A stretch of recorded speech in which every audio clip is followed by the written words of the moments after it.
சிலையா நீண்ட வகுடில் திரு குங்குமம் வச்சு பாப்ப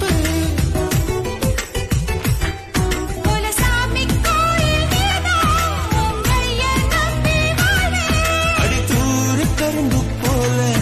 உள் நெஞ்சில் சேர்ந்தாயே தமிழ்ச்செல்வி